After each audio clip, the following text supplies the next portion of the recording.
பாலும் தெளிதனும் பாகும் பருப்பிவை நாளும் கலந்துமே நான் தருவேன் என்றே முருகன் மேல் கும்பிகள் வாடிடன் அவரடி பிள்ளை ஆரருள்வாய். சரஸ்வதி நாயகியாம் பிரம்மன் தன்னை மணந்திட்ட பூமகளா நீயே என்னாவில் கூடியிருந்து தாயை பாடவே நீ அருள் தந்திடம்மா.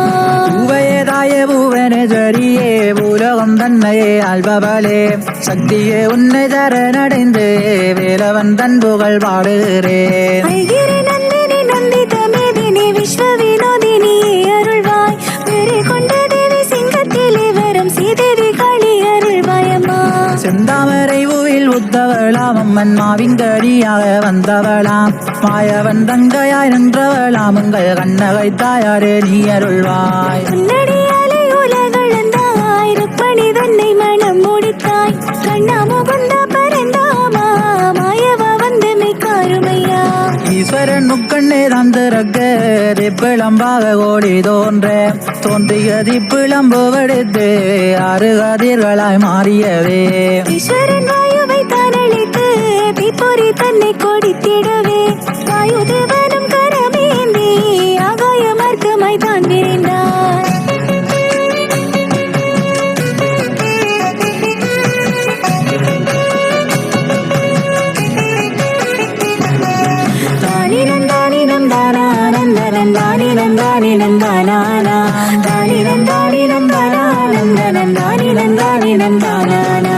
அக்கினி வெப்பத்தை தாங்காதே வாயுதேவரும் வேதனையாய் அக்கினி தேவரை தான் அழைத்து பொறி தன்னை கொடுத்தனரே.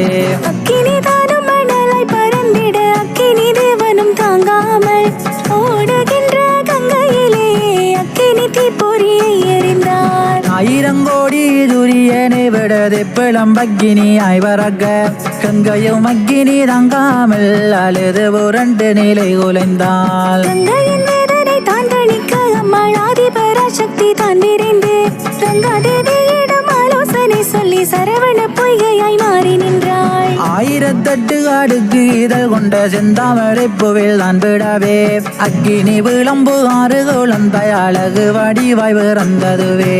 கார்த்திகை பெண்களும் ஓடி வந்து அழகு குழந்தையை தான் எடுத்து அன்புடன் சீராட்டி ஆடிப்பாடி ஆனந்தமாக வளர்த்தனரே. சூரன் கொடுமைகள் தங்காமல் ஆதிதேவன் அருங்கோவம் கொண்டோ பார்வதி அம்மனுடன் விரைந்து பாலகனை காணதென்றாரே. அன்புடன் நம்பிக்கை தானோடி ஆறு குழந்தையை தான் அணைக்க ஆறு குழந்தையும் ஒரு குழந்தையாக அழகுடன் பாலகன் வேலன் வந்தான்.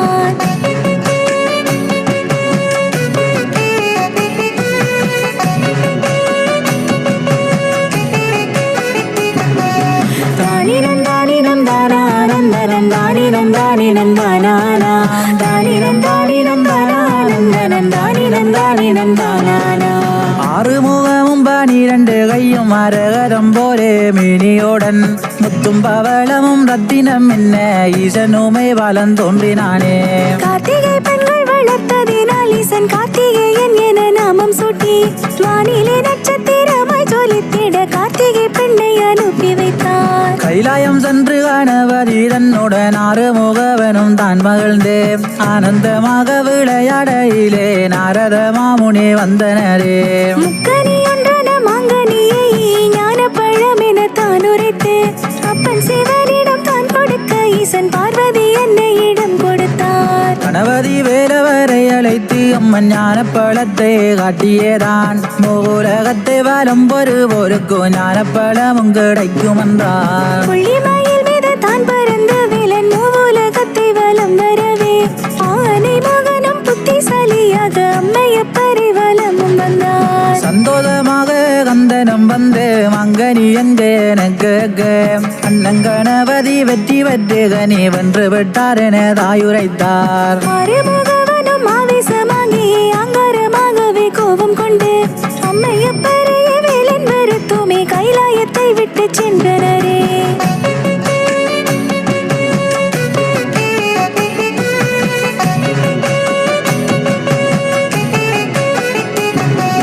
தானினம் தானினம் தானானந்தன நந்தானி நந்தானி நந்தானானா தானி நந்தானி நந்தானானந்தானி நந்தானி நந்தானானா.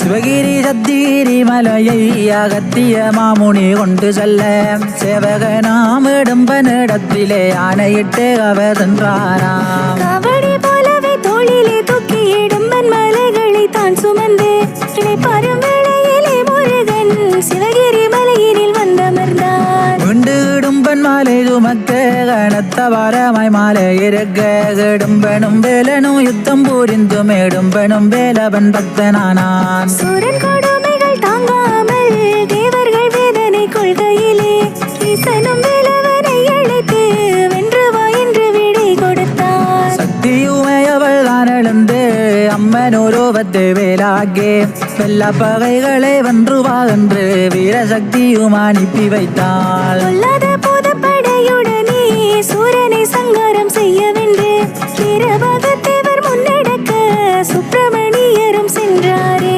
வீரமகேந்திர தன்புறத்தில் வேலன் வீரபாகோதேவரை அனுப்ப வானவதேவரை விட்டு திருந்தினால் வையகன் தண்ணீரே வாழ்வா என்றார். மாயை பெற்ற மைந்தனும் நான் மாயாசூரனையே மாய்ப்பது யார்? போரிலே சந்திப்போம் சென்று வா என்று ஆங்காரமாகவே சூரன் சொன்னான்.